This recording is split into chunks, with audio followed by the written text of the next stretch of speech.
Looks like there's about 12 or 13 of them. I'll make it 16.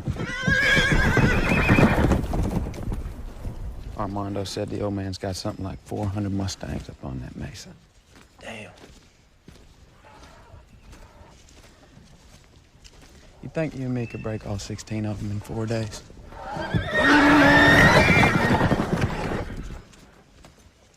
Why 4 days?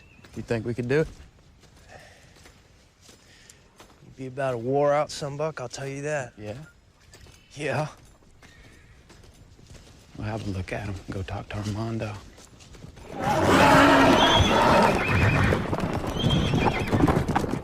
How you doing? I'm all right. We mess this up, bud, it's gonna be a long ride back to Texas.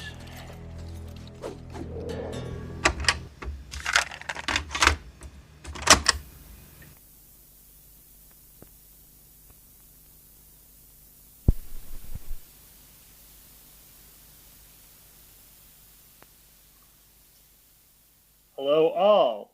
Welcome to Fly By Films, a podcast where once or twice a month, using the magic of distance-defying tubes, we get together to discuss films that either have been or will be forgotten. I'm Jamison Barsotti, and sitting next to me in this tiny box is my friend and co-host, Blake. How's it going, Blake? It's going well. It's raining here. Oh, nice. So there's a high possibility that there will be hold music during this episode. Exciting. Well, on this episode, we're going to be talking about the film The Rider. And You might want to specify how that's spelled, because I told that to my wife and she was like someone who writes? Yeah, it's spelled Rider. Yeah. So it's like someone who rides something. But good call out, Blake. But interestingly, I think as we foreshadowed in one of our introsodes, this is the first film on the podcast not chosen by us. And so I'd also like to welcome to the podcast for the very first time our guest, friend, and listener, Nate Pee-kwette. Hey guys, good to see you. Glad to be here. Yeah. Except, Jamie, my last name is pronounced Pequette. Oh, really? Nate is just nicely done. Nate is just fucking with me. No, I'm not fucking with you. That is it is actually Oh. it is actually Pequette. Yeah. Okay. Yep. I've It been seemed saying like it wrong remember all on an these early years. episode that Blake had said your last name incorrectly. It was the very first episode. Oh. So are we starting a trend then? This is what we Yeah, have to Starting do. a trend. We have to if we know how to say the person's last name correctly, we have to intentionally mispronounce it so that they can correct us. I have a confession to make. Okay. Blake, I don't know how to pronounce your last name. Yes, you do. Call-yer? Yeah. Oh, good. It's not that hard, actually. But like, Unless you're a telemarketer, and then you're like, "Is Mr. Call-yer there?"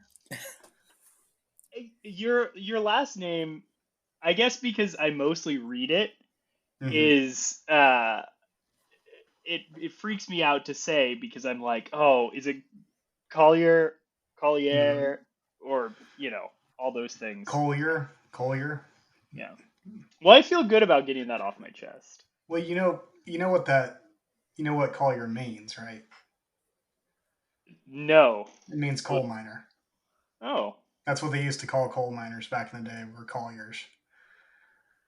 Hmm. I've got the working class in my blood. Yeah. Nice. So what is everyone drinking tonight? I see we're all enjoying some kind of beverage, but... I'll go first. I am drinking Safeway Signature Select whiskey, Ooh. which Wow, Jamie. wait, Wow. let me explain. Let me You explain. bring out the good stuff for the podcast, man.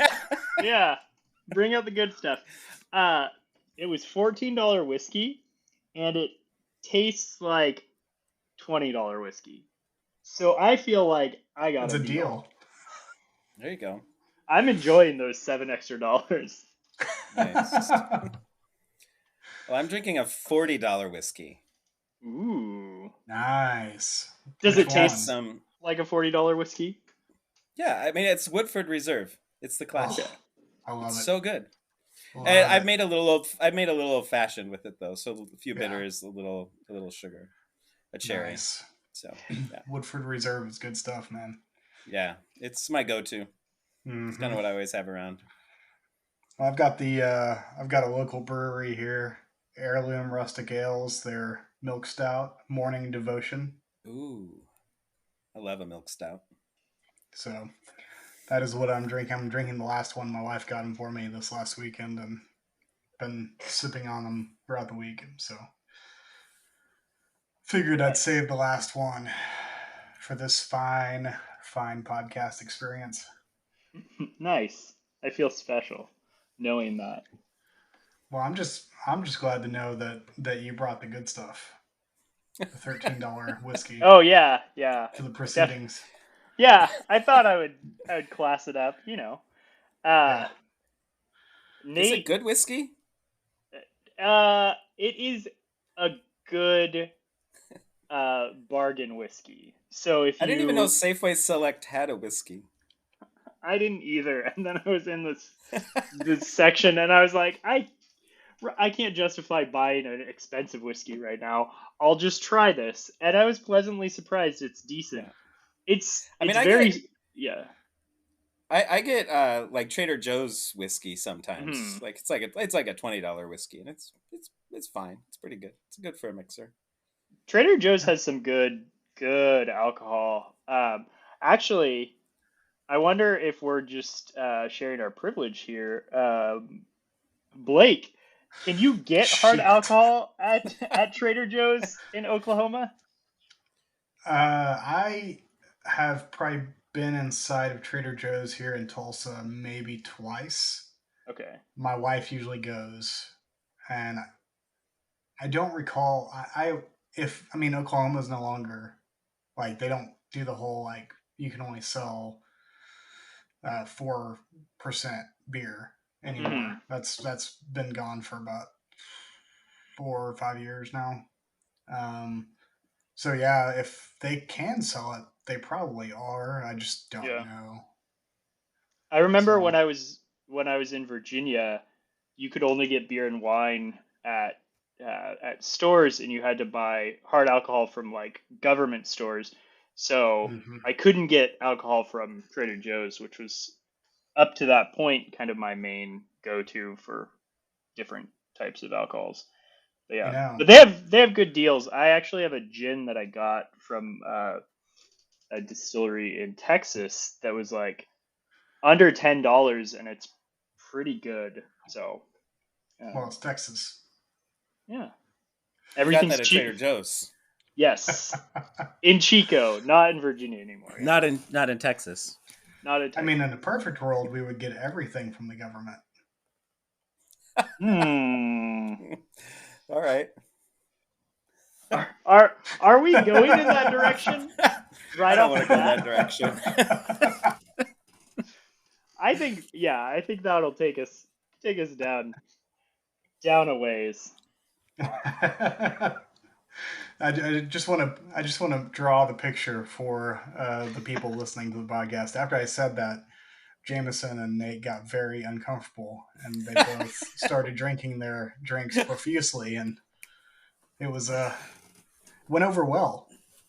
I think we're all on the same page.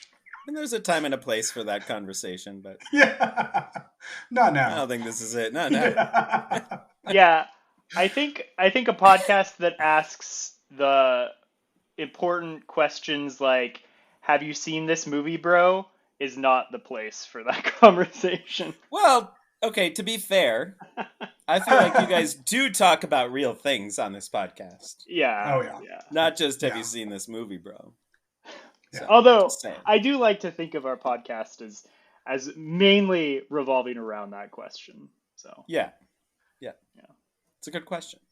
it is. Dude. It's important. Yeah. Dude, where's my movie? Dude, Dude. hey, Sweet. can I petition for a podcast name change? Yeah, exactly. That is pretty brilliant, actually. Yeah, Dude, Where's My Movie is pretty good. I do want to just say, whenever I have Nate over, he is our bartender. So, like, he makes really good drinks. So when he's sitting there saying, "Oh, I made myself an old fashioned," I'm actually like getting kind of jealous of his drink. So You're pissed, is what you're saying. no, I'm just sulking in my Safeway Select. I didn't smoke this one, but I do have a smoker that I often smoke my old fashions, Damn. but I ran out of time. And so I didn't smoke this one. That's but fair. I do love to bartend. I mean, I've never bartended for real. I just like to bartend for my friends. But over COVID, I kind of learned to, just like a lot of people, I learned how to make sourdough, and I bought a lot of alcohol. So Oh, you were a bread maker too, like everyone else. I was a bread maker before, but I've never delved Yeah. into the realm of sourdough Sourdough. until COVID. I actually It's got my starter from Jamie. It's really the best bread. So it is. Yeah, Yeah. so good. Yeah. My starter lasted long enough for me to learn how to make sourdough and give some to Nate, and then I killed it. And Nate has And been then I gave you some back. and I killed that too. I do need some. Well, I did make a big move in between then, and I don't know when it was. I don't know. A lot has What- happened in the past year. So What big move did you make? oh, I just moved from an apartment into the place that we're at, just across Oh. town. It I was wasn't like, that. no. I was like, I'm pretty sure it was more than a year ago that you traveled across country. Yes, but actually, I think I'm getting 2 days away of a year being in our place now, our house. Seriously, it's been that long? It's been a year. Yeah. Oh, Man, time. Yeah. It's a tricky bitch. crazy. So, I wanted to ask Nate a little bit about himself. So, I feel like So that if you could vamp for the next 10 to 15 minutes, that'd be awesome. yeah.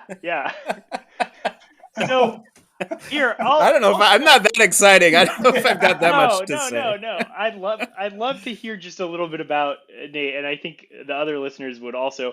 I'll maybe give kind of an introduction, so it's not like a cold open to Nate, but like I met Nate through my friend Greg. Greg had he in his 20s kind of spent time trying to figure out his spiritual journey, and one of the journeys that it led him on was to this church in San Francisco called Church of the Sojourners. And I don't want to give too much away about that because I think Nate can give a better sell of that. But I think it was a really uh, big thing for my friend Greg, and I was good friends with Greg, and through him I met Nate, and that was probably like I don't know 10 years ago at this point, something like that. So I think I've known Nate Probably. for 10 years Long time. now. But it's only been in the past few that we've really gotten to know. Yeah, in the past like I don't know 3 or 4 years.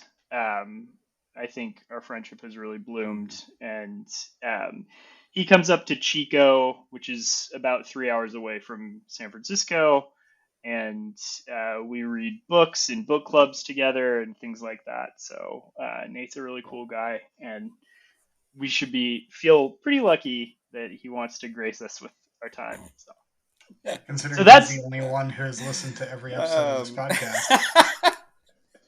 I don't think that's true. Him and Thad. I think my sister has also. I was gonna say, listened. don't your sisters listen, James?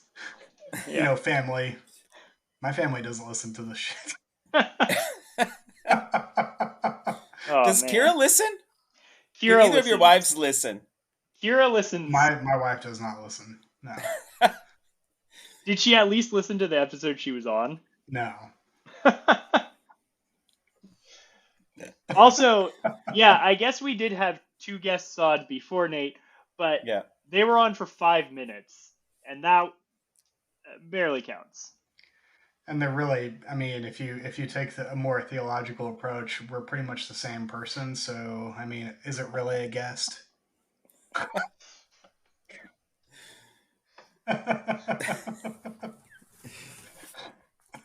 So half All right, of you moving on. Half of you loved Be Kind Rewind, and half of you hated it. Is that what you're saying? Mm-hmm. Yep. Yeah. I'm conflicted. Yeah. Well, that's my introduction to Nate.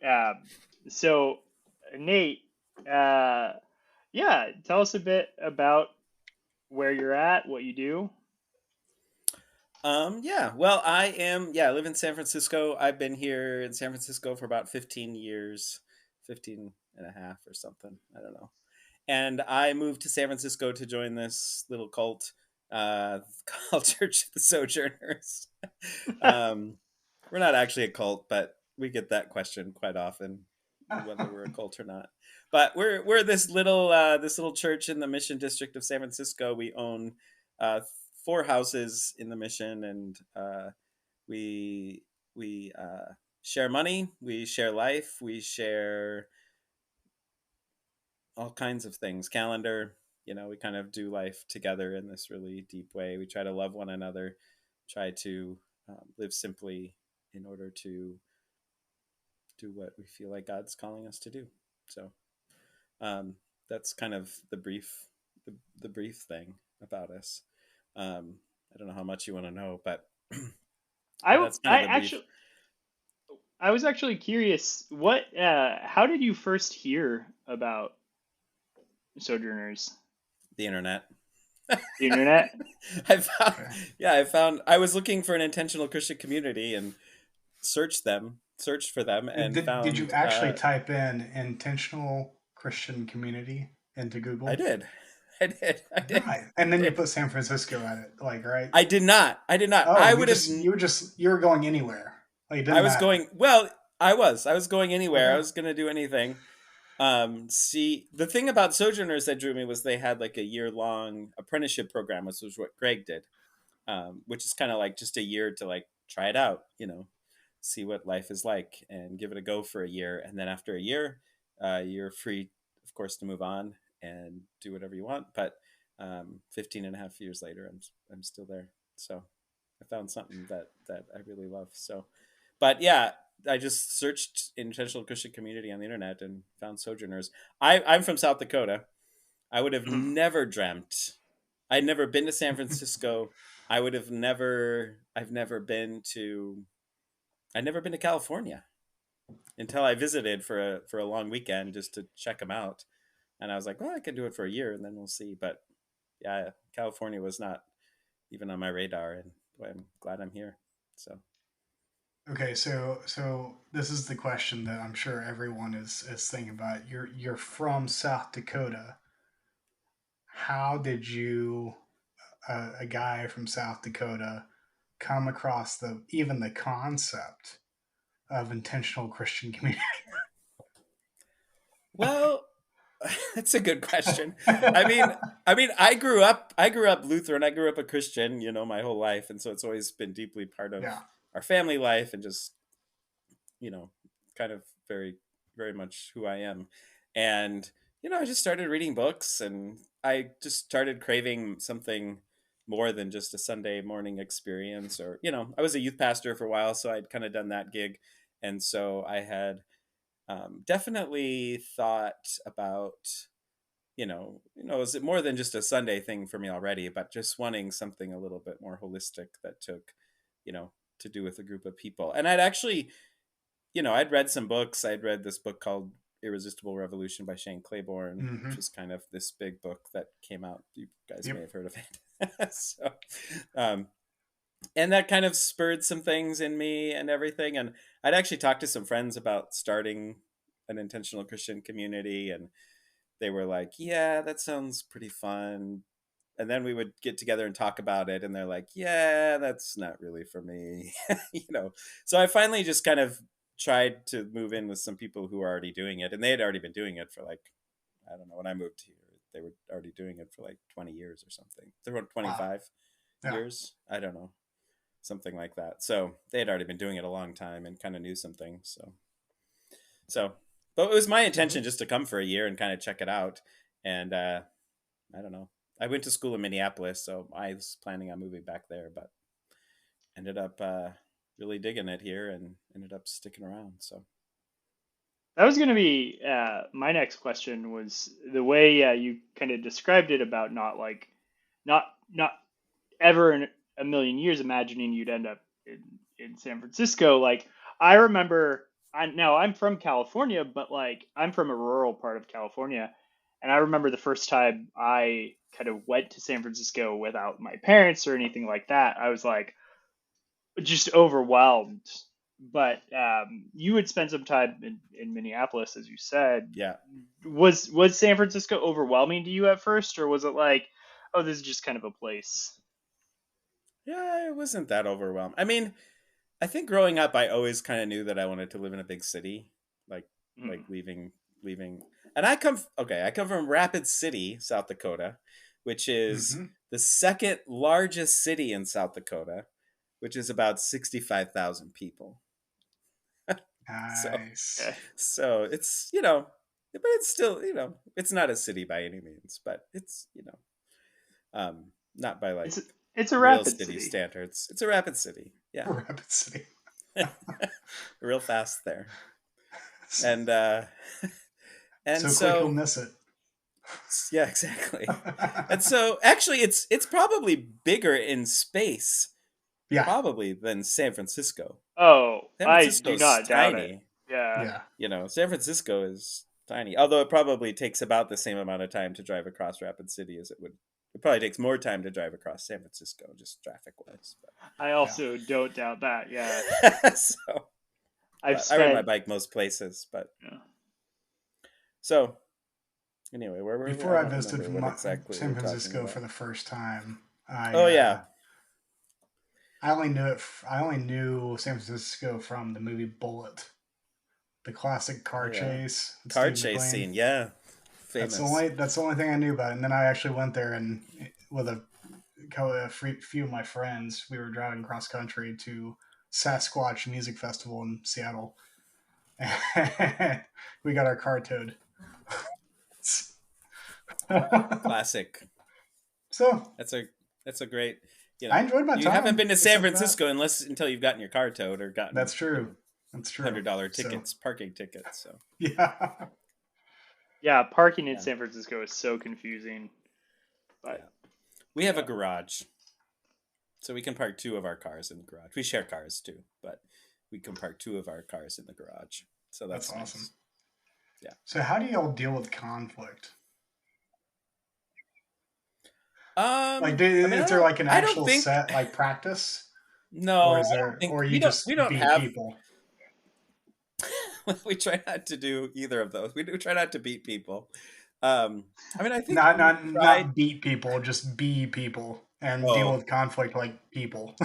Yeah, I think that's what we do. But we actually Yeah. deal with it. I think our goal is to not just run from conflict and just Yeah. leave, but actually deal with it and actually sit down and have conversations. I mean, I think we've learned some things along the way.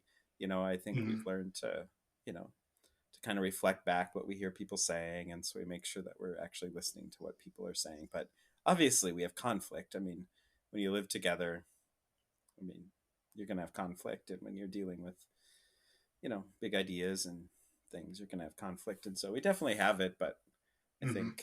think we've gained some tools how to do that well. And I think there's always a balance between you know, speaking hard things, but also trying to do it gently. And Yep. so, yeah. So, but I think our thing is like, I don't think we always do conflict super well, but we also do it. Hmm. Or I feel like there are lots of places in life where people just don't do it and they just run from it and never deal with themselves or the people they live with.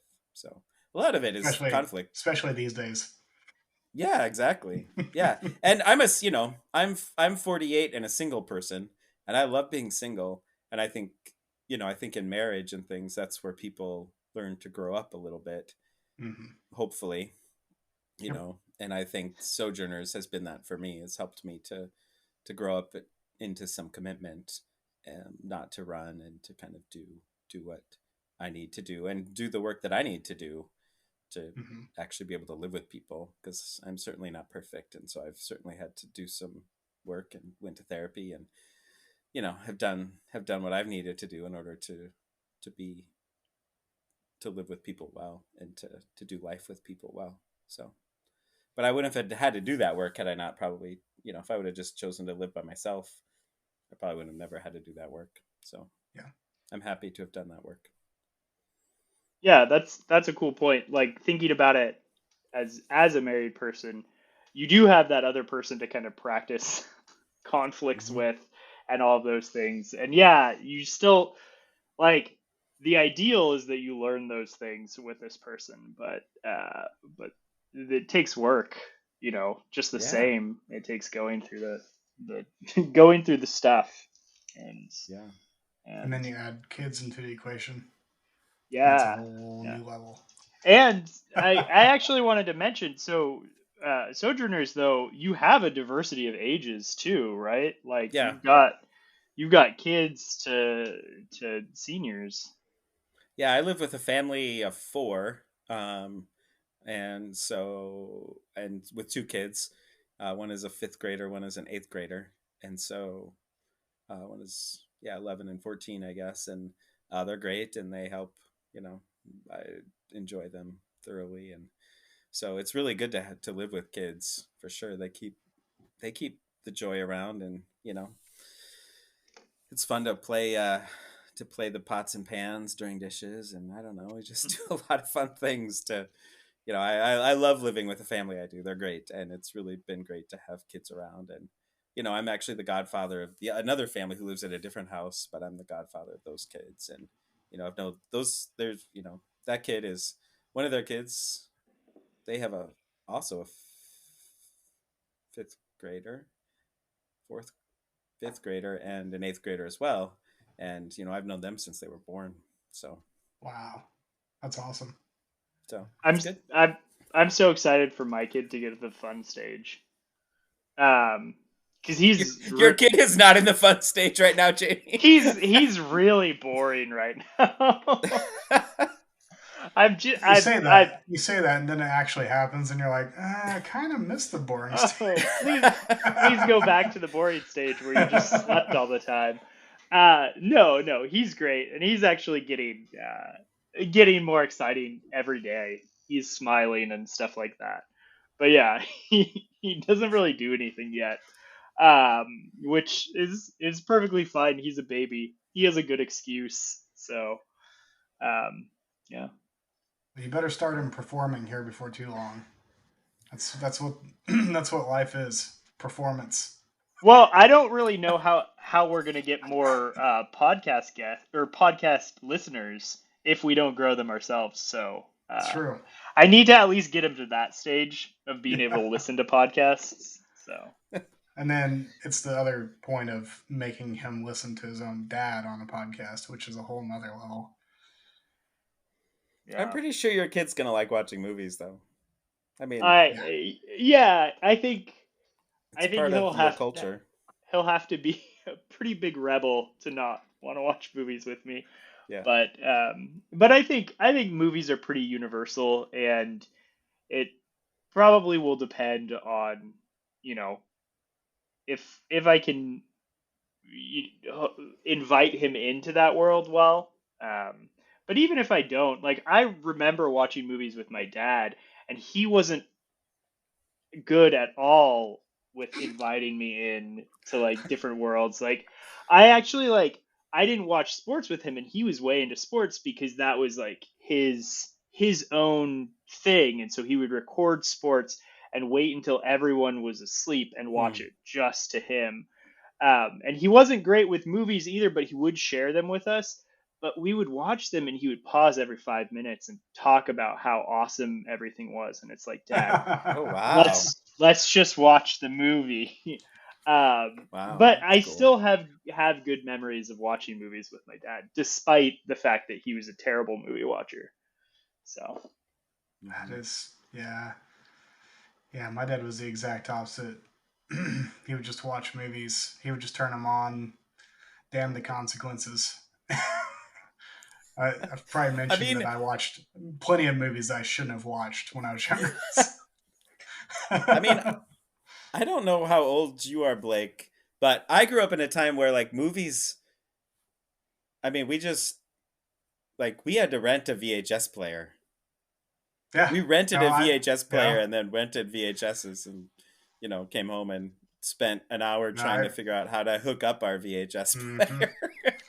I have vague recollections of that. That was when I was younger. But yeah. I mean I'm 39. Okay. Be 40 this year. So Yeah. I do remember that. I remember the big deal having your own like VHS player was huge. Yeah. And then figuring out how to like to tape over the tabs. Oh man, so you had to like get over. the screwdriver out. Oh yeah. Yeah. I don't think we ever rented a VHS player, but we didn't get a DVD player until, I think I mentioned this, until like 2002 when I bought a PS2. So it was all VHSs for us. Yeah. My parents thought it was all bollocks. They're like, bah, it's not going to do anything. Well, they were kind of right, because zoom up 10 years later and now everything's digital, or 15 years. Yeah. No one has physical copies of anything anymore. DVD had a short time span. Yeah. I mean, they technically still exist, but who actually... Oh, wait, yeah, you do buy them. That's right. I buy them. You buy VHS? Or you buy No, DVDs? DVDs. I buy DVDs and Okay. Blu-rays. Yes, Yeah. I've seen your DVD collection, but... Yeah. But like when you watch, for instance, when you watch The Rider, did you actually watch it on the DVD? Yeah, I bought the DVD and I watched it on the DVD. I actually didn't even see if it was streaming anywhere. It's on Hulu. It's on Hulu. But I don't have Hulu, so I actually rented it for like $3.99 on Amazon. Yeah. No, I find that I used to get really excited and then about how many movies were on these streaming services, and then I realized I was boxing myself in at one point to like only watch the movies on the streaming services. I'd be like, oh, sure, I can't watch that because it's not on Netflix yet. And then I'm like, it's $2-3 either at Redbox or on YouTube. Sometimes it's just, it's just a digital transaction there. Why don't I break free of this streaming prison I have in my mind? And I finally was able to do that. So yeah. I make the internet work for me now. This is a little known story that Jamison buys physical copies of all the movies that we watch, and I buy digital copies. You buy the digital copies. Yeah. Yeah. Because I'm OCD in my minimalism. I don't like stuff. So yeah. Jamie's got a huge wall of just movies. Well, half a wall. Yeah, it's not as big as it could be. Yeah, well, yeah, of course. That's what they all say. That's the yeah.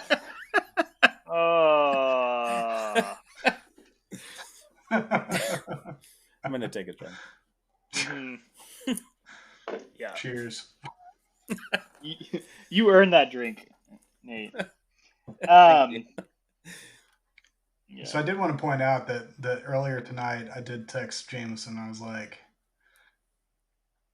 I'll be surprised if we make it through this podcast without all three of us crying at the end of it. It's like, this was my first time to see the movie. I had heard so much about it. I just never had gotten around to watching it. And I think it would have probably been more powerful if I'd gotten to actually watch it in one sitting. But I had to do it in two sittings, which is kind of the norm for me these days. Do you have kids, Blake? You have kids. I've got one kid and one on the way. Woo! Nice. Yeah, I think that's a big podcast announcement. I would like to say, because I don't think we have I not mentioned said that. it on the podcast? Well, I don't think you've said it on the podcast. Shit, son. I didn't want to say it, and I also didn't want to goad you into saying it either, because it was your news. So, anyway, I'm just gonna underline it. This is an intentional podcast community. I share with you, Jamison. Yeah, and I trust that you will. Intentional podcast community. Yeah. Funny. I've got another kid on the way in August. And how old 30th, I believe. Is your first kid? Is your other kid? He's 2 years. Okay. So terrible twos. And his not name too is bad, something though. very close to Jamison. Seamus. Jameis.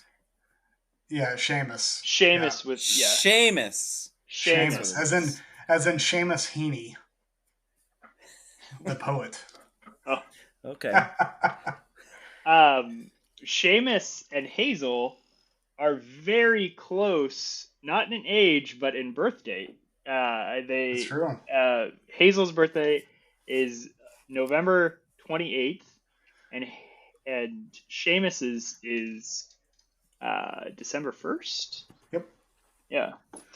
And Blake's is right smack in between. Yeah, he was born 3 minutes after my birthday. Yeah. Oh, wow. 12:03, December 1st. And he's been a turn about it ever since. Oh, wait. December 1st? December 1st. Okay. Yep. Yeah, he's fun. Tonight he went to bed with his quote unquote monkey book, his Bluey doll, because Bluey is the greatest show on TV right now. It's pretty funny. I'm not even kidding. It's great. Wonderful. We watched it at my work today. Oh, it's amazing. And I'm trying to convince Jamie to do it. I'm sure I'll get around to it. He's falling into the whole like if everyone's saying it's good, it can't be that good kind of trap, and in this case, it actually is good. I haven't heard a bad thing about it from anyone, and even like other curmudgeons that I trust their taste. They're also saying like, "Oh, it's good." So I'm sure I'll give it a try. Right now, Hazel doesn't watch anything. Like, he watches our faces. Like I said, he's just he's very simple tastes right now. But I think we're gonna try to limit screen time for a while. But once I think 2 years after that point, we'll like show him some of these things. If not sooner, if we break down and just let him watch TV before. Yeah, just wait till you both have to work and the daycare says we're closing down for the day because of snow, and then Mr. Rogers and Bluey will be your teachers for the day. Yeah. I don't think Chico will ever get shut down because of snow. Yeah, that's true. Yeah, Chico will never get. That's a good point. Though there might be other reasons. Other things. And fire. Yeah, that's true. Smoke, but hopefully not. Smoke on the water. Fire in smoke. the sky. Smoke on the non-existent water in California. Yeah, that's true. Hey, Wow, this year's that been got better. really depressing. This year's been better. Yeah, this Yeah, year we had a very positive rainfall this Yeah. year, And and we still snowfall might. in those Yeah, Sierras, yeah. which is the There's best good help.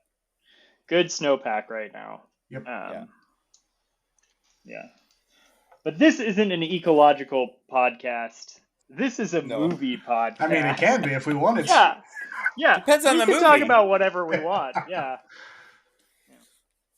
Yeah. Nate and I just got done reading Principle Parable of the Sower, Yeah, which is all about that. So, yeah. Yeah. haven't read it yet, but I've heard great things. You know, it was fine. The setting was incredible and really cool. Uh, I was a little underwhelmed, and I don't want to speak for Nate, but I think we've had this conversation. Yeah. So, I was also underwhelmed. I Yeah. really like Butler. I read her Xenogenesis series, and I thought it was really good and super Hmm. interesting and really complex and had a lot of layers to it going on. And I thought Parable of the Sower was kind of flat. But I know, the other thing though I have to say is I wonder, I mean, this was, let's see, it was written in 93, I mhm. think. And I mean, I don't know how much like dystopian stuff had been written by 93. I had some obviously, but quite a bit, but I feel like I wonder if she was like some of these have become tropes Yeah. and maybe they Yeah. started there or something. And so when I go back and read it, I have to keep in mind that when it was written, it was probably more edgy than what we see it as now. But I thought the Yeah. characters were kind of flat, It- but Hmm. it was fine. I was glad to have read it. It's been on my list for a long time to read, and so I'm glad I read it. But I think some Yeah, of her other stuff is a lot more complex and a lot more interesting that I've read. that's fair. Yeah, and I think everything Nate said, I I agree with. There was a lot of things about kind of the world that she built that I thought was cool and kind of clever, Hmm. and some of the ideas that she had going into it. But the characters who kind of carried the story were pretty flat. Didn't have it's interesting because one of the big things about the book is change, and it didn't feel like the characters changed that much. Um, but anyway, Yeah. yeah. Well, you know what that means. Once they make a movie out of it, we'll cover it. Put Yeah, it in the I'm book. kind of surprised it hasn't been made into a movie. yeah, it definitely feels like ready for a movie. It Yeah. could be a movie really easily. I mean, not easily, but like I'm sure it would take a lot of work. But it seems like a very filmable book. And I feel like she's come into like a kind of a new phase of esteem the Hmm. last 5, 6, 7 years. Yeah. So Yeah, it's been kind of crazy. I feel like in the New York Times, there's always like every other month or something, there's a new article about somebody writing something about Octavia Butler. I'm like, I don't know if it's just showing up on my stuff because I've been reading her, or if it's yeah, actually, she's been writing, people are just interested in her again. it's probably a little bit of So both. Yeah. probably, yeah. Yeah. So Nate, tell us about why you picked the writer. Yeah. Well, I remember seeing it like I didn't see it in the theater, but I wish I would have. Um, Mhm. but I didn't see it in the theater. I don't remember even where I heard about it, but I just remember, it catching the news, catching kind of the film news, and I was like, "Oh, this was filmed in South Dakota. I need to see this film." And I remember watching it with some friends here and just like kind of being blown away by it. And it's Mhm. been one for a long time that's been on my list to like watch again. And man, I'm so glad I did. I think watching it a second time, I was just, how sometimes you're just, depending on your place in life or whatever, things just hit you. And this movie just like, man, the end, I was a mess. Yeah, I cried hard. And crazy, well, I don't want to, we'll get there, but like I just watched the last scene again right before this because I was like, I don't remember all that because feel like I'm getting old and I don't always remember things. But that I just sat here in my Yeah. chair watching the last scene again and crying again, just like, man, it's powerful. It's a powerful film and beautifully filmed. I Oh, just think it's that gorgeous. it's Yeah. yeah. I think the other piece that draws me to it is the South Dakota piece. Um, Also, I work with people with. Oh, I work in the school system, and I work in a mod severe classroom. I work with kids in wheelchairs, and I think the disability piece of just some of the minor characters, his sister Lily in it, um, and Lane. Lane Scott. Gosh, Mm, and just people with disabilities being filmed with such dignity, where it's their yeah. disability is there, but it's not what the movie's about. And I think that's one of the things that draws me to this film. I mean, it's filmed on Pine Ridge, the Indian reservation, but it's not about Pine Ridge. It's Hmm. about these characters, and there's Lily and Lane Scott, and it's not about their disability, like so many movies who's you know kind of over. I don't know. This movie was so subtle, and Hmm. that's why I liked it. There was anyway. There's so many great things about it that I'm sure we'll talk about as we Well, talk about like, it. But I yeah, think that's those were the it, things that drew yeah, me to it. It yeah, wasn't, it was this movie that wasn't over sentimental at all, yeah. and that was a piece that was really great to me. So, Hmm. these and the I characters, think cinematography they, was that's what I just always gorgeous. find odd about movies like this kind of push for more representation in films is this movie did it in a way that I think is beautiful and thought provoking, and that especially with Lily, because uh, on some level, there's a Lane Scott. He kind of does play a little bit of a part. Like uh, his handicap is part of the story, but it's not like front and center. Lily though is just a character, uh, and Yeah, and it's a lot of the times problem with representation in film, especially, is that it's like pointing at it, like, hey, exactly. look at what we've got here. Look Yep, here, and they don't want to do that in this yep. film, and I really respected that choice. Totally. And it treats those characters with such dignity, I think, Yeah. of just like of being real people and not using their disability as as a prop or something. It's Hmm. used as these are people, and that who have dignity. And it doesn't talk about Lily's disability. Yeah, Lane Scott's, disability is there, but that's, it is more front and center, but and it kind of just ties in with the main characters, kind of Yeah. the whole thing. So that's what I was Hmm. gonna say. Is they it all seems to kind of flow from him. So yeah, from Brady, because these characters, it's his real best friend, and it's his real sister, which is kind of fascinating.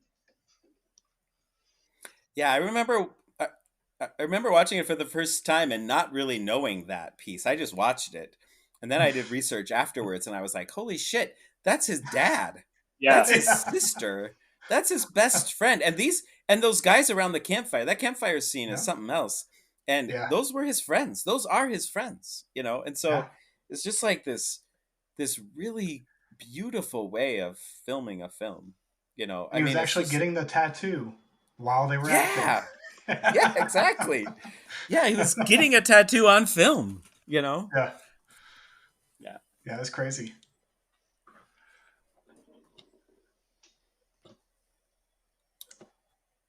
So yeah, it's a. I went into. I mean, I knew a lot of that stuff. Like I knew that they were real people. It's vaguely based on his actual story. I think he said in the interview that you sent us, it was about 60% his life story, Hmm. and then 40% Yeah. fiction. Um, but I think I'm not sure I was prepared for exactly what Chloe Zhao, is it, Mm-hmm. was I think doing so. with Yeah. the filmmaking.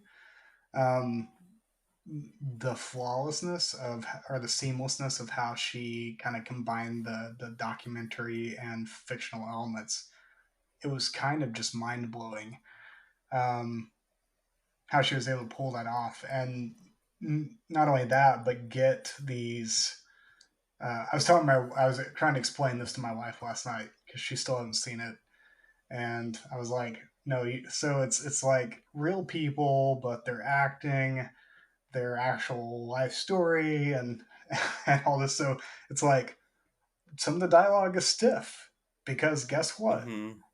Dialogue in real life is stiff sometimes. Yeah. um, and it was just so realistic in that sense, and yet she was able to get this poetry out of the stiff dialogue. It was stunning to me. Yeah. So It's just, yeah. I think that's a good word. It's stunning. I mean, it's a stunning. Uh, yeah. And I think part of the poetry comes from the way, like the cinematography and the land itself. Um, so, I mean, the land itself is just. I mean, I'm a little bit biased because it's where I'm from. yeah, I live probably about an hour away from where it was filmed. Probably, I live, those things in the back, the kind of the land in the background is the Badlands. Um, so it's beautiful. So One thing I appreciate about this movie, watching that interview that you sent us, Chloe Zhao says one of her inspirations is Terrence Malick, and you can see that. But for me, it actually kind of what we're talking about, this documentary feel. It actually solves a fundamental criticism that I have of Terrence Malick's work, which whoa, is whoa, whoa, whoa, yeah. whoa, Sorry, whoa! You have a criticism of Terrence Malick? I have a fundamental. How dare I you? know, I know, I know. I was gonna warn you guys, but I didn't. Um, Everyone and everything in Terrence Malick's movies just look, they're all supermodels and they all look Yeah, that's true. perfect and beautiful, and it's his thing, and that's good, and like everything looks beautiful, and it does in this movie too. You have that beauty, you have kind of the best of it, but you also have this kind of a little bit rough around the edges feel to it too, where Mhm. things are yeah, are more natural. I think, I think where Terrence Malick is maybe showing that truth and beauty are kind of the same thing and whatnot. Uh, Chloe Zhao is kind of doing a little bit of a twist and saying, well, I'm going to show you both truth and beauty, but they're not always going to be the same thing. But we'll get there. So Yeah. yeah.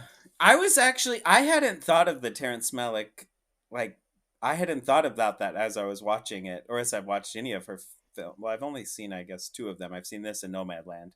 Um, you I'm haven't not seen a it, Marvel guy, so Eternal. I Yeah, didn't watch Eternals. I heard it was actually pretty terrible. I just don't think it was I have to her thing. I haven't mention, seen it, but yeah, our mutual friend of Nate's and I's, his name is Jared. I was on a run with him the other day, and he asked me, "So, what movie do you think is the worst movie you've ever seen?" Um, and I was like, "Oh, I have to think about that." I like didn't want to be super critical and didn't want to go into that space. Since then, I know it's Lady in the Water. Um, so Jared, if you're listening, that's my answer to your question. Um, and for everyone else, Lady in but the Water is the worst film ever filmed. the worst film I've ever It seen. was. It is not good, but it is. Wow. But Yeah, this his you do know that answer, this is gonna be our Oasis film. yeah, this is gonna This is where be we break up the I podcast. mean, I don't think that was a good film, even for. I mean, I like some of. M. Night I Shyamalan. lost his Shyamalan. Yeah, name. Yeah. Yeah, Shyamalan. I like some of his films for sure, but Lady in the Water wasn't. It was not. it's not that good, but it also I don't think was terrible. Well, yeah. I plan on going It for was this. The Happening, that's for sure. I plan on going for this pretty hard. But that was an aside. Jared's response was the Eternals, and so he actually feels pretty strongly about that too. But Have you seen the Eternals? Have you seen it? no, No. I haven't seen it. Which I almost feel like I want to give Chloe Zhao the benefit of the doubt because I love this movie so much. Like this was the second time that I saw it, and I was lucky enough. I didn't know anything about it. I was lucky enough to see it in theaters, and it has made me cry both times. And so, Jared, if you're listening, Yeah. I definitely recommend The Rider. I think maybe it'll give you new appreciation for the Eternals, but it doesn't matter. You could just love this movie by itself too.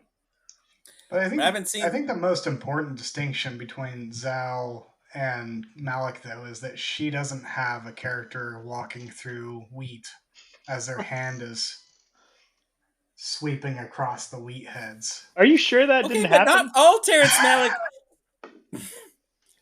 I mean, there's the Thin Red Line. That is like you're talking to a guy who absolutely adores Terrence Malick, but I can beat up on him a little bit too. I also love Terrence Malick. I'm a huge Terrence Malick fan, especially his older things. Yeah. I think up to like Tree of Life. I love Tree of Life. I think Tree of Life is his magnum opus, probably. So yeah, yeah. I saw it twice in the theaters, and I had never heard of Terrence Malick until The Tree of Life, and I saw it, and I saw it in the theater, and I went to it again a second time because I thought it was so stunning. So Thin Red Line was the movie that got him on my radar. Yeah, what a movie that is! But very yeah. I meant no disrespect against Terrence Malick. I just find that as to me, what's done is done, man. Yeah. That's a criticism that I have when I'm watching it, but I also understand that that's like part of his thing is, you know, showing beautiful things and studying things, and that includes the characters, and I get that. That's part of the game you play with him, so it's more of my taste versus. Are you saying that the people that are starring in the Rider are not beautiful supermodels? Not all of them.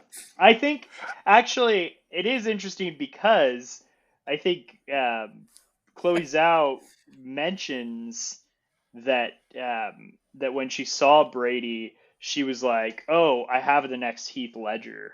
So she really did think that he's a beautiful man and he could carry a movie. He's a handsome guy. Yeah. No. Yeah. But Blake, did you make the connection? Yeah. Did you make the connection with Terrence Malick before she said it? Not initially, no. But it makes sense. It totally makes sense after she said it. Whenever they said it, I was like, oh, yeah. And it's really, I mean, Malick is all about the spaces that surround the human stories. It's just as much of a character as the human story. And so that should have been a telltale sign, but yeah, I didn't pick up on it naturally. Yeah. Did either of you see Nomadland? Yeah. I haven't yet. I've read part of the book that it's based on, but... Okay. I have seen it. I like it. I think I like The Rider more, but I like Nomadland. Yeah. She does similar things in that movie, though, too, in just, like, I feel like she films an extensive part of that movie in the Black Hills, or in the Badlands, where this movie was filmed, a different part of it, but yeah, I just think it's so interesting that it was interesting hearing the interview because, you know, here she is from Beijing, right? Is that right? She's from Beijing, and then she goes to school in New York and ends up at Pine Ridge. It's just such I've been just fascinated by that piece of her story. Yeah. I haven't seen her first film that she filmed in Pine Ridge. I haven't either. But it's not definitely on my list to watch very soon. I was hoping to watch it before this podcast, but I haven't had the time. So She mentions too in But that interview, and I thought this was fascinating when she was talking about that, was that growing up in Beijing, she had a very romantic view of Inner Mongolia, not like the yeah, coasts. Um, and I thought that was fascinating, and I don't have that frame of reference because I'm from the U.S. where we we love our coasts and our mountains and things like that, and the media is all about that. And we talk about states like the Dakotas as flyover states, and we don't really um, think about them. And I was thinking about that in connection with this podcast because I think it was said at one point the title "Fly By Films." I had originally suggested "Fly Over Films," in reference to that. So this is kind of like a perfect interesting. callback to that, a movie set in South Dakota. I had a Maybe that's what we should have done, Jamison. We should have just done movies that took place in flyover states. yeah. I think there's like Totally different kind of podcast. yeah. Yeah, exactly. I think there's maybe like 20 of those movies. Yeah, I think there's only exactly. like 100 movies that don't take place in New York City. So yeah. That's I mean, fair. there's lots of movies that take place in Chicago. I don't know if And Illinois is a LA. Oh flyover. I yeah. mean, L.A. yeah. Chicago, LA. I think does Vertigo take place in San Francisco? Yes, great film. Yes. Yes. Love Yeah. that Hmm. film. So good. Um yeah. But Yeah. Nate, I wanted to ask you this. So as I'm watching the writer, I'm like, oh man, I want to move to South Dakota because it just looks so beautiful, and I'm like so drawn to it. That you're from South Dakota, is that just the magic of movies, or like do you get like a No. sense of like homesickness and stuff when you watch it? Yes. I don't think I did the first time, but this time when I watched it, I was like, man, I miss the land. I miss South Dakota. Like it is a beautiful state. Especially I would say the east, what we call West River. So um, you know, where I'm from is the west side of the state. And this is Mhm. where this takes place, is the west side of the state. But like the Black Hills, the Badlands, like this area is just so beautiful. And there's nothing else like it that I've ever been to. The granite, the rock formations are just beautiful. And so, I mean, do you want to live there? I mean, I've definitely missed the land, and the people are great. My family's still there, and I love them dearly, and I miss them, and I miss my friends that I have there, and things like that. But it's also a very, not that we want to talk about politics, but it is a very conservative place, and Yeah. you know, Yep. but land wise, man, I do miss it, and it is that beautiful, and I think she does a great job of capturing both, like the these large open spaces, you know, that for some people, I don't know, it is that beautiful. The Badlands are absolutely gorgeous. Yeah. It's the closest I've been to homesick for my hometown, even though I'm from the Panhandle of Texas. Um, Watching a movie about another place because while we're not quite as the landscape isn't quite as varied as it is in South Dakota, apparently. We do. I mean, where I came from, there's the second largest canyon in the United States is 15 miles from my hometown, and so you wouldn't In know it was Texas, there. Yeah. there's a canyon in Texas. Yep. There. Well, so I'm from Canyon, Texas, and 15 miles away is Palo Duro Canyon, the second largest canyon in the continental United States, Wow, I had no and we idea. call it the Palo Duro Ditch because it's not big enough to be the Grand Canyon. But it is. I would say Is it a color state park wise, Or is it state park? Yeah. Hmm. Okay. And I would say it's actually prettier than the Grand Canyon as far as its Way. coloring. Hmm. Yeah, it's way prettier. I've Wow. been to the Grand Canyon. It's beautiful, but I would still pick Paladura in a fight. I love how everything's bigger in Texas, and when it's not, we don't call it what it is. Yeah, exactly. That's a great joke. Yeah, I like you. I whenever I see movies that take place in West Texas and the Panhandle, I too miss that space and the people. But you're right. It's politically speaking, there's a lot of things that I mean, my own family. I'm the black sheep of my own family, so it's just like, Me too. yeah, And then I moved to San Francisco, yeah. which my dad calls San Francisco. San Francisco. I love my dad dearly. But Blake moved from Texas to Oklahoma, so I don't know if he. Yeah, I went That's in the not other that direction. different, is it? Yeah. I don't know. Yeah, not really. No, We got to get. I don't him think I've out ever to been- California. there's probably a little bit more of a varied political atmosphere here than where I came from, but not a whole lot. Well, I mean, you live in Tulsa, which is a big city, or a city. I don't know how. It's Yeah. big-ish. Yeah. Yeah, it's about, I think, 400,000. Okay, yeah, that's much Something bigger like that. than Yeah. Chico, probably about the size Yeah. of Sacramento. So Yeah. yeah.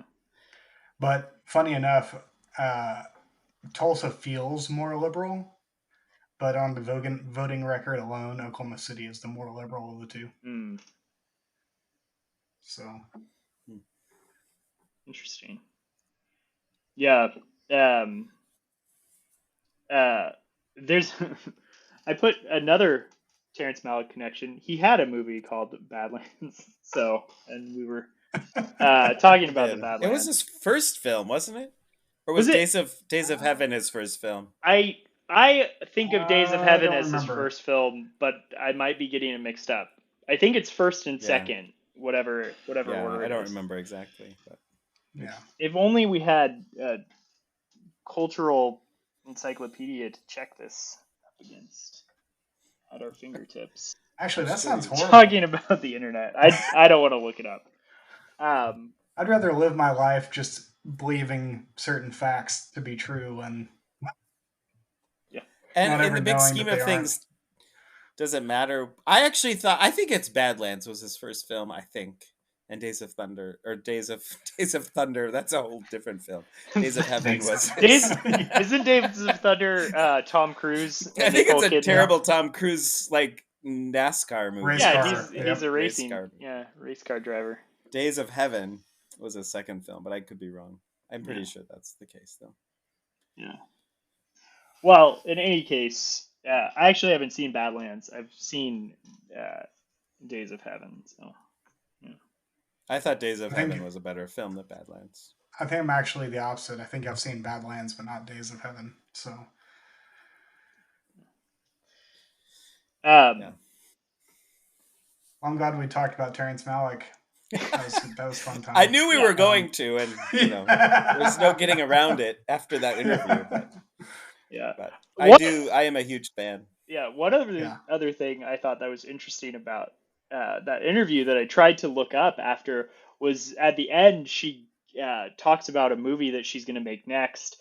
That wasn't the movie that she made next. She talks about making a movie about Bass Reeves, who was a African American lawman in Oklahoma. Yep. Yeah, Mm-hmm. and I also looked that up.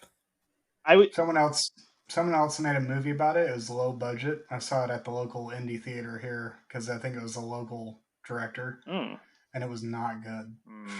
Yeah, I wonder if she's gonna do it, or if it just got delayed, or if she's just not gonna do it. So I saw an interview with her, or a write-up in Rolling Stone, dated in 2001, right after Eternals came out, where or did Eternals come out in 2001? 2001? 2000, You not 21, you mean? 2001, 21. Yeah, 2021. Man, what is going on? Time. It's the Time Safeway is a construct. Select. It's taking my brain. Um, 2021. Although I'm trying to think. Yeah. After Eternals came out, and it mentions that this is still in the pipeline. So I think there's still hope that we might get this movie, and she's still working on it. I would like her to do that movie. I really Yeah. hope that she doesn't make more movies like The Eternals. Like, I just feel like that was a very strange. I mean, I didn't see it. I don't watch many Marvel films, but I think that it was a strange move for her, and I really hope it's not. I hope I hope that it didn't do well, like by the critics. That she's gonna be like, yeah, that wasn't. I tried it. It really wasn't my thing, and that's okay. Yeah. I think with the Marvel movies I've seen, and this includes even ones that are directed by the auteurs, they don't feel personal. They feel like they were kind of decided upon by a committee of people, and I think that's probably the way that Disney likes to handle things. Where I think Yeah. the only Marvel film I would say felt like an actual vision of the director was Ragnarok. I saw that and I didn't even get that feeling for that one. Maybe, I don't know. And it's largely the fact that they just allowed so much humor in Yeah. it. That was really the first time you saw that amount of humor in a Marvel film. Uh, and of course, it was the first time that YTT Hmm. directed in Marvel Universe. I haven't seen the other one because I gave up watching superhero movies after Endgame. I was like, I've seen it. This was supposed There's to no be the more. end game. Why are Yeah, there exactly. more? And it just keeps going. Yep. Yeah, it was just such a strange thing because all of her movies, even Nomadland. I mean, in Nomadland, I think there's two professional actors in that Hmm. movie, and everybody else is not. And she just uses these, and everybody else plays themselves in that movie Hmm. in Hmm. Nomadland, except those two characters. And so to go to a film that is not just, not just like, not just yeah, now my whiskey's talking to me.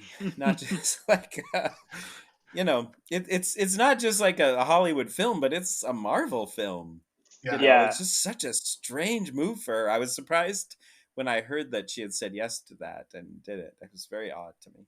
it's a dramatic shift, but Yeah, I I I'm sure the paycheck was nice and it can fund other indie movies. And that's that's that's a good point. that's usually what people tell me when I complain about this stuff, and I'm like, okay. Yeah, I guess if you think your time is worth it, then yeah, go for it. that's a good point. Uh, Yeah. If you think it's a good idea, then go right ahead. yeah, it's not my life. Make the movies you want to make. If Uh, you want to waste your time, that's cool. yeah, I guess it does sound pretty judgy when I say it like that. Oh, Um, I completely agree. I look forward to the day when we get news that some famous director, auteur, denied Marvel, and they came knocking at his or her door, and they were just like, "Nope, screw you." I look forward to that day. It'll happen eventually, but yeah.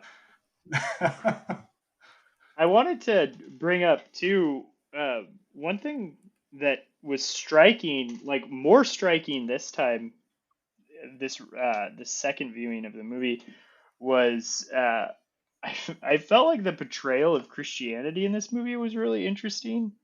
I don't know if you guys also picked up on that.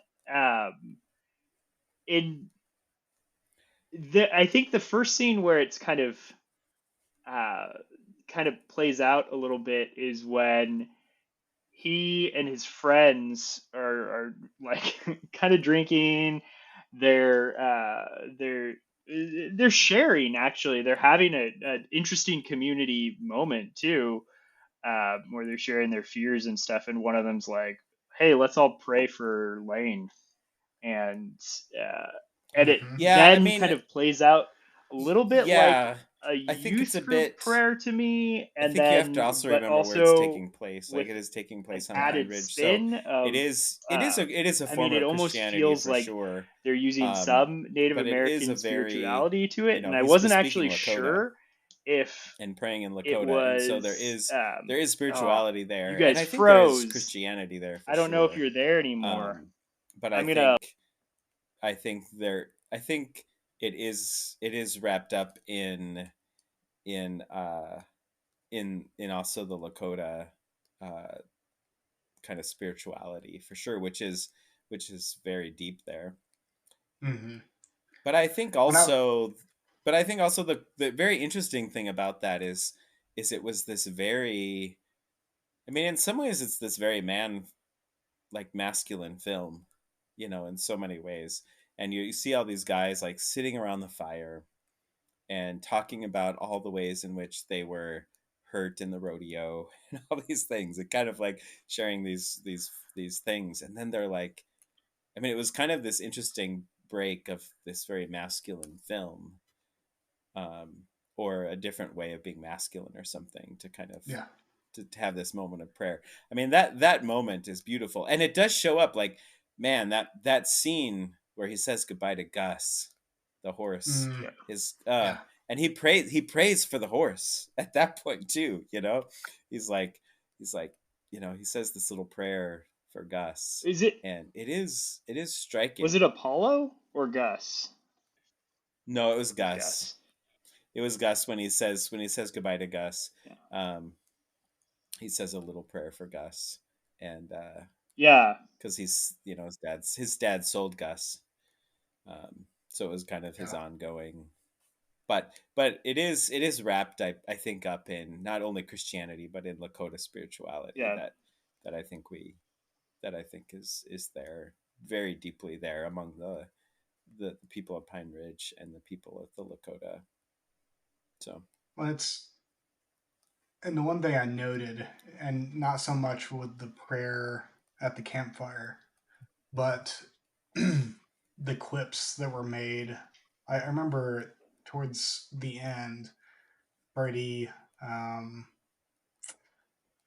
said something to Lily about, uh, God making things, making people Hmm. for something, and cowboys are meant to ride, and you know, he was talking about Apollo at that point, saying like he could no longer play and brawn, and so. But the thing I like about the way she uses that is that those clips are often, uh, I would imagine, pretty similar in South Dakota as it is in the Panhandle. Those clips are used kind of willy nilly as meaningless kind of throwaway lines of spirituality in those spaces. And what she does with those is imbibes them with more meaning than I've heard in a while. She makes a space in which, like, they could be seen in a different way Hmm. than just like throwaway lines. Yeah, they're almost Because I've heard a lot of these things as growing up, and they pretty much just like dust them off my shoulder. It's, oh, okay, you're just being kind, or whatever. Yeah, Yeah. yeah, they're almost like cliches that she yeah. is showing in kind of Hmm. an interesting light, or showing like the truth behind them, you know. Yeah. And I think the beautiful thing about the film is, I mean, one of the many beautiful things about the film is that, and one of the things I think I really love about it is that, you know, so many films such as this, you would expect him to kind of, you know, if it's the cowboy's purpose to ride, then, you know, he would just really follow his dreams and go back to the Mhm. rodeo. But he doesn't do that, and his dreams have to change. And his dreams aren't what he thought they were going to be. Yeah. And that there's this moment where he goes back to the rodeo, and his dad is like, why do I want to come watch you kill yourself? you know Yeah.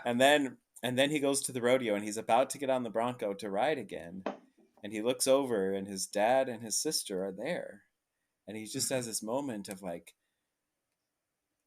yeah, you know what, my dreams have changed, or Hmm. they need to change. And so he doesn't get on the bronco, and he still rides. He Yeah. still trains Hmm. horses. That's what he does for a living. He trains horses, Yeah. and he does ride, but he probably will never rodeo again. Yeah. And Hmm. and so the this thing of like following your dreams, and you can overcome everything to follow your dreams. Sometimes things happen where your dreams actually have to change, and it's this. I think it's what she gets at with just like not over. It's not over sentimental, of this thing that my life has changed now, and now I train horses, and I go and see, that the ending scene Mm. with Lane Scott is like is the beautiful thing of like, hey, I'm going to train horses, and I'm going to come see my friend Lane Scott, who's in this hospital and is in a chair, who speaks to me with his hand. you know Yeah. that's what life is going to be about, and it's beautiful. you know Yeah.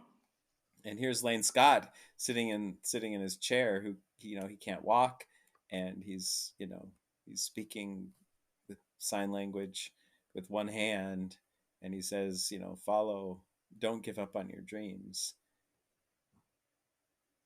But that phrase means something totally different now, even for Yeah. Lane Scott is like, what are my dreams now? And you see this beautiful moment where Brady, takes his hands and helps him remember what it's like to be on a horse. Yeah.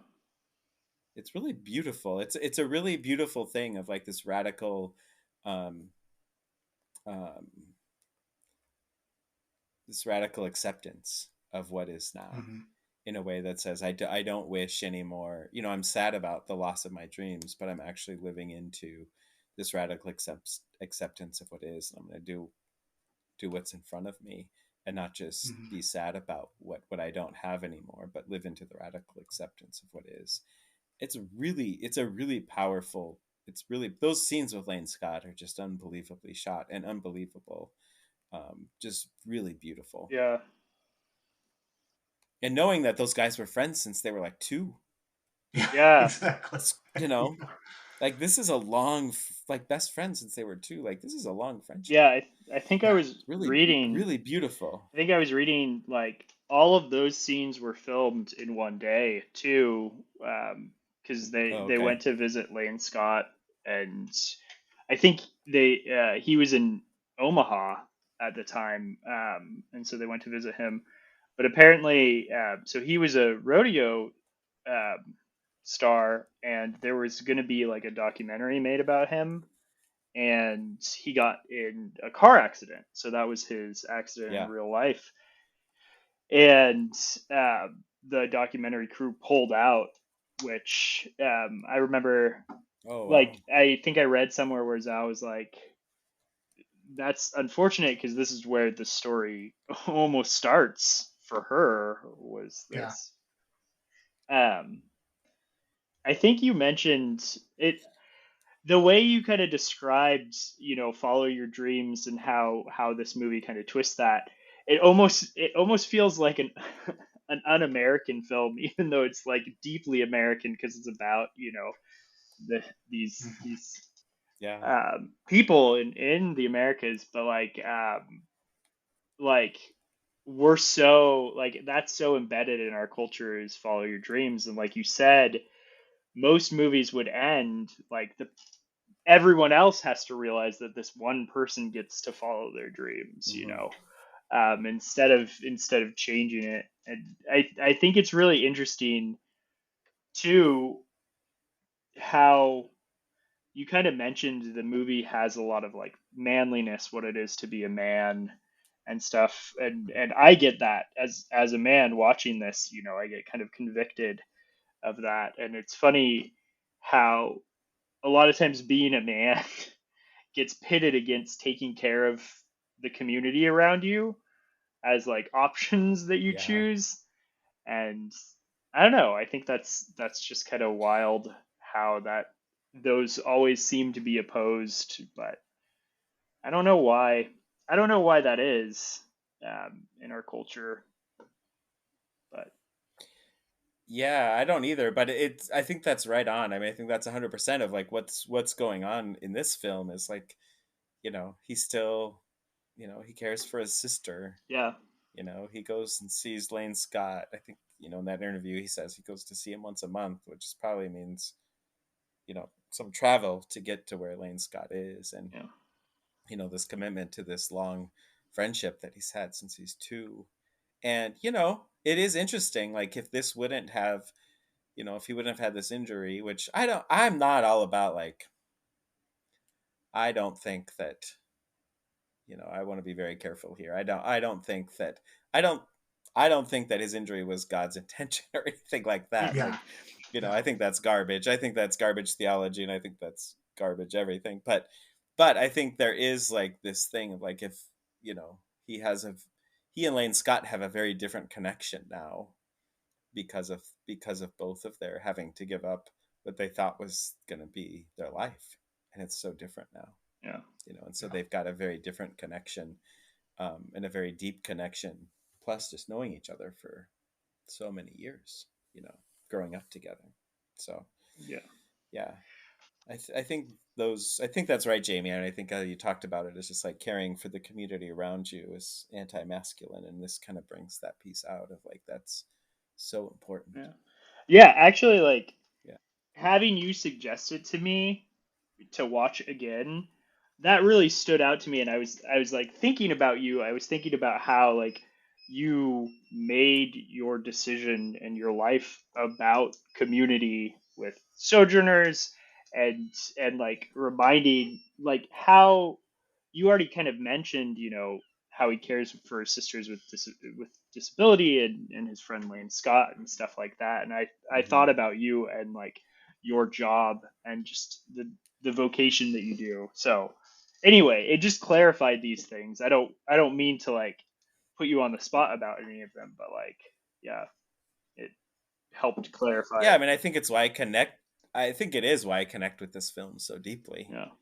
Because it is a film that isn't just I think there's so many films out there and so many narratives out there that are like, the Disney narrative, or it just plays in so much about, to follow your dreams means sometimes you have to leave your family, and you have to like, leave the people you care about to do what you want. And I think that this is just a different Hmm. narrative that's saying, hey, like, caring about the people who are right in front of you can be a form of following your dreams or something. I think it's really, uh, really beautiful. Yeah. So, and I think it's why I connect with the film so deeply, with it. So yeah, I work in the school system, so I work at a school with mod severe program with kids in wheelchairs, and I've worked with one little girl, specifically since she was 3, and now she's 11. So um, yeah, it's kind of, yeah, I like it. I call that storyline that you mentioned about following your dreams at the expense of everything and everyone. I call that the individualistic manifest destiny. I mean, Yeah, it's like exactly. Yeah, absolutely. it's that whole westward movement that has kind of entered into the soul now, Yeah. and it's just about our individual like goals. And Hmm. yeah, it's funny because y'all mentioned how the follow your dreams at the very end. When I first heard that, I was off put in the moment because I was like, oh, I just wanted something a little bit more, thoughtful or something. But then I was like, that's how it goes though. Like that's the kind of thing you would hear. Like that's not you're not gonna hear this grand like poetic statement, you know, between these two people. It's just not going to happen that way. And so I was like, so they're forcing us to rethink what that means at that moment in the film, and I was pretty impressed with that. Even though I was off putting them at the very beginning, I was like, oh, not that line.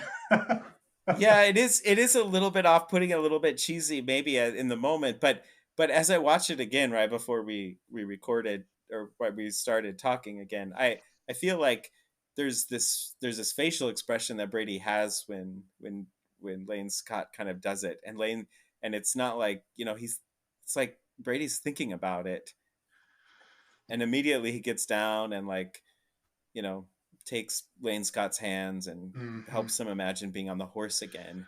And so there's just this shift of like, of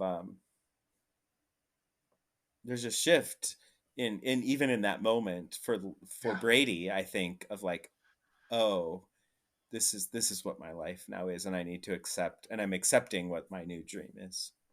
yeah, yeah. That's good. I don't think I've ever I I don't think I've ever seen a Go ahead. film that has made me think, damn, this is really good hand acting before this film.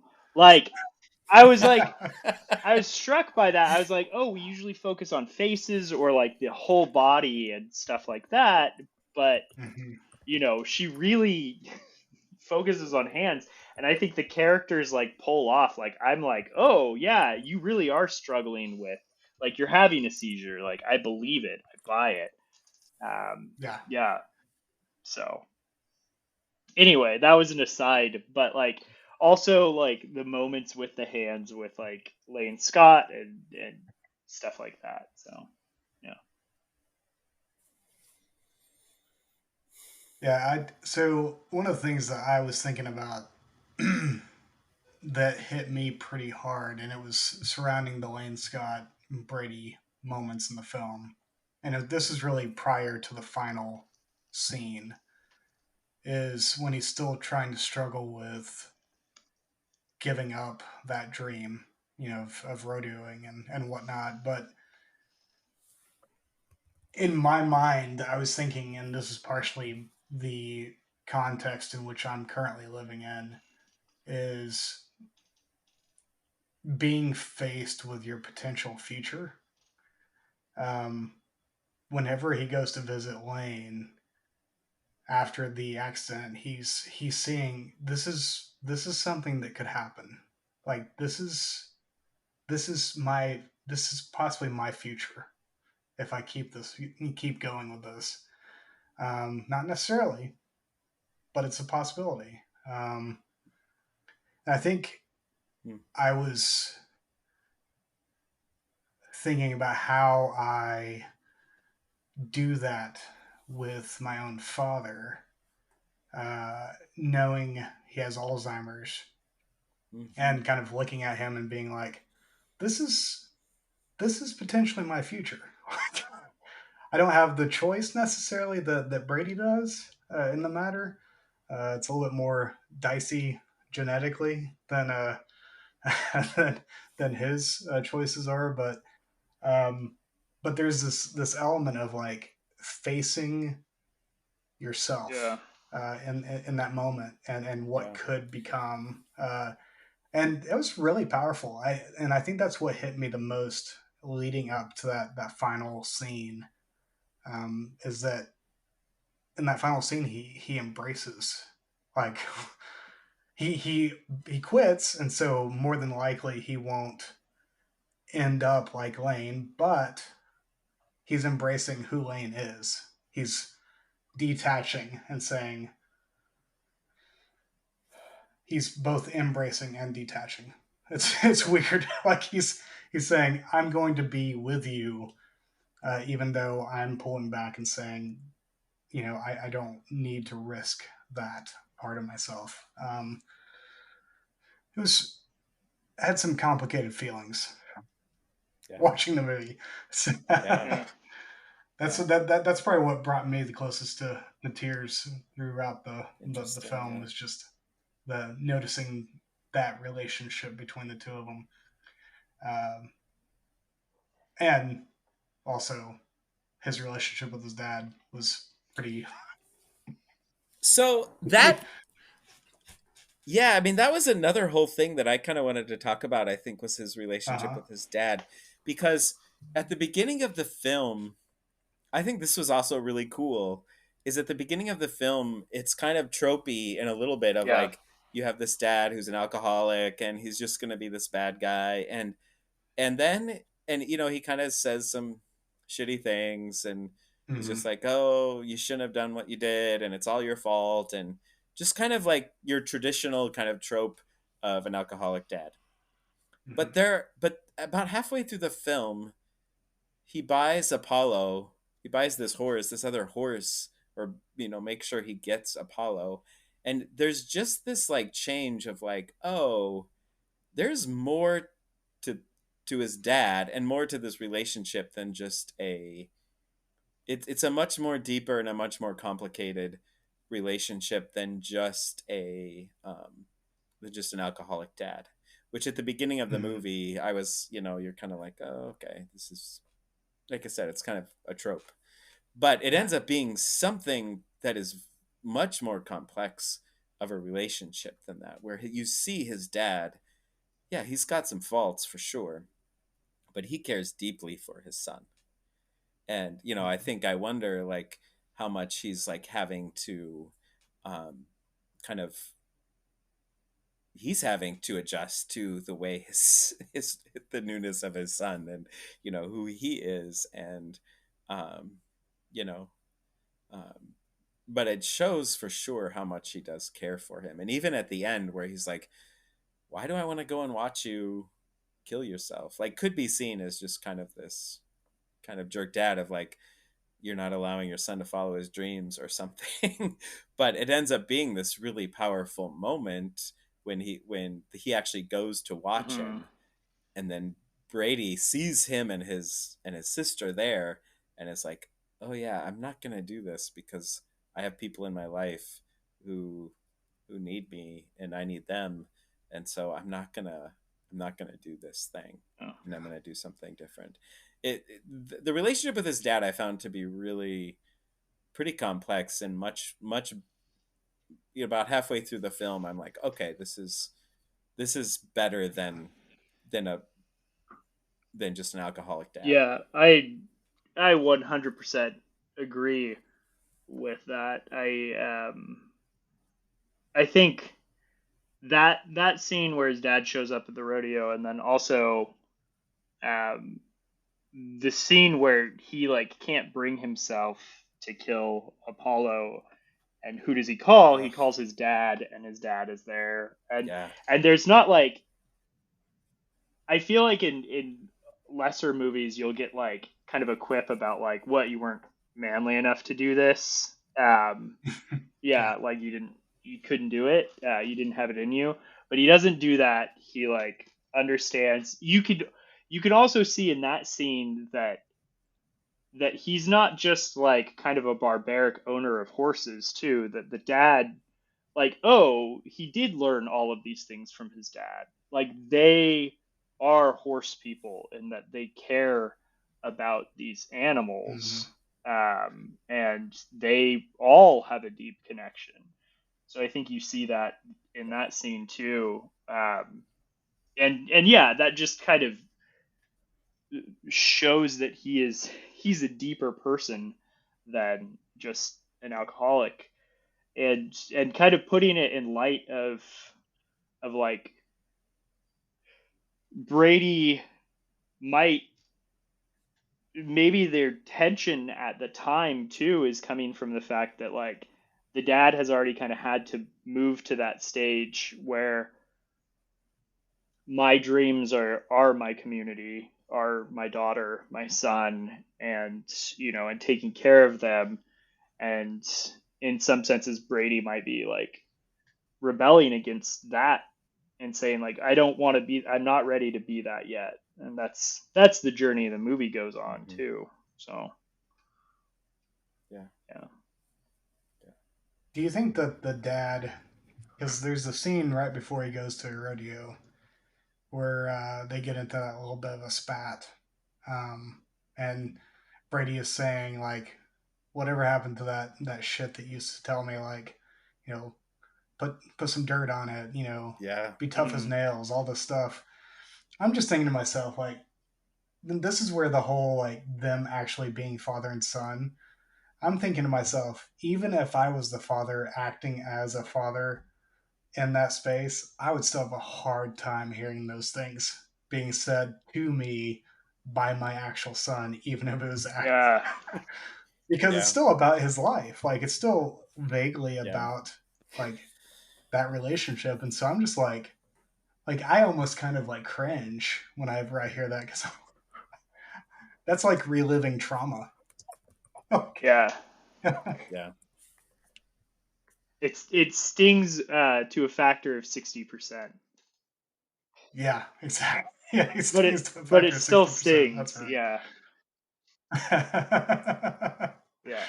Yeah, it's no that it's the movie can be a bit of a mind fuck when it comes to like thinking about the narrative and also the difficulties that are the conflicts that are coming up in the narrative, and then the fact that they're actually real people somewhat living out their real life.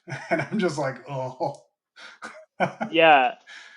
uh, It's really interesting to kind of think about like whose voice is kind of coming through at the moment and in different scenes, like yeah. because you have almost like three voices. You have like the voice of the Hmm. real people, the voice of the actors, and then also the voice of Hmm. the director who and the crew, the various members there, but the director who kind of is pulling things in different directions as to Yeah. stuff. And yeah, this usually I think in movies you just have kind of two voices. You have the actors and then the director, whereas this one, you have kind of this third one, and it makes things really confusing. So, Yeah, Yeah. and I wonder one piece that I didn't hear in any interviews that I listened to or watched was, whether that's how his dad was, Hmm. and so it's hard to know if that was for dramatic effect or if that was real because, in his real life, he had his mom, and in the movie his mom Hmm. has died, hmm but his Yeah. mom is still alive currently. And so that was kind of for dramatic effect. And I wonder I wonder what she was thinking about that. I wonder if it was to like kind of put the focus on the relationship between he and his dad. But it was an interesting choice to take mom out of the picture. It kind of makes the whole masculine kind of thing just all the more dramatic or yeah, something. And so it's hard to know like what her reasoning for taking his mom out of the picture was, but it definitely puts the focus um, you know, on that. Because Lily is really the only his sister Lily is really the only female yeah. kind of character Yeah. in it. There's There's some incidental characters along the way, but Yeah, yeah, yeah. well, It was a good it film. was yeah, I liked it. Good just yeah, pick. good pick. yeah. Just to say too, like those scenes. Just one more thing, like those scenes where he's training the horses Oh, are really phenomenal scenes, and to know that those are just him training horses. Like that Yeah. is real time him training horses. And I also watched. I should have sent this to you guys, but there was a short like 11-minute film where he goes to Patagonia. He goes to South America, Patagonia, and is with some horse trainers down there, and actually is training horses down there, and it's really beautiful. Like he's kind of becoming Wow. this like known horse trainer. Like he's like a horse whisperer. Like he's really good at what he does. And like Chloe is when he saw him with the horses, she was like, and this was before his accident, when she saw him, hmm for the first time, and was like, I want to film this because he gets horses like no one Yeah. yeah, else. So, yeah. I think that and so those scenes are just so cool. yeah, I think that's Well, to think that he was actually being paid on Yeah. jobs when they were filming Yeah, this. Like, yeah, exactly. He's getting double pay. yeah, exactly. Yeah.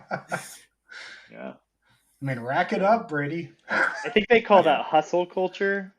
Uh, Yeah, yeah. exactly. Uh, I Definitely not yeah. quite quitting. I think that's really fascinating too. Like, just I don't want to call it luck because like it involved his injury, but like I think it's just a way of looking at things. How she met him and she wanted to like make a movie with him, and it was a couple years before his accident, and then the accident happened, and Hmm. then like I know what this movie is going to be about, and then they formulate the movie about it after that too. Yeah. So it Yeah, just really interesting.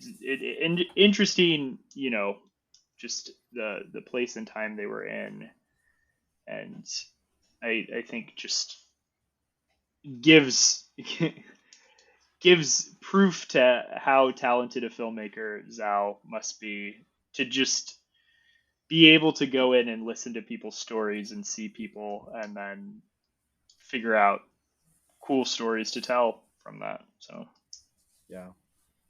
And I feel like that's what she did with Nomadland as well, hmm. except the main character isn't really that. Like the main character, is I don't remember who plays her in that, Frances but McDormand. Frances McDormand. yeah, there you go. There you go.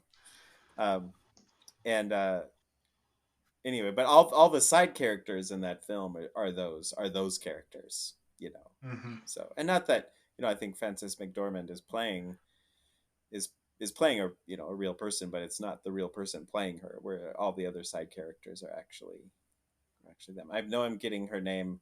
I know I've said her name incorrectly before. Frances McDormand. Frances McDormand. Yeah, Hmm. my friend Greg and I, Yeah. who we've talked about, I think Yes. 3 times already on this podcast, on this particular episode.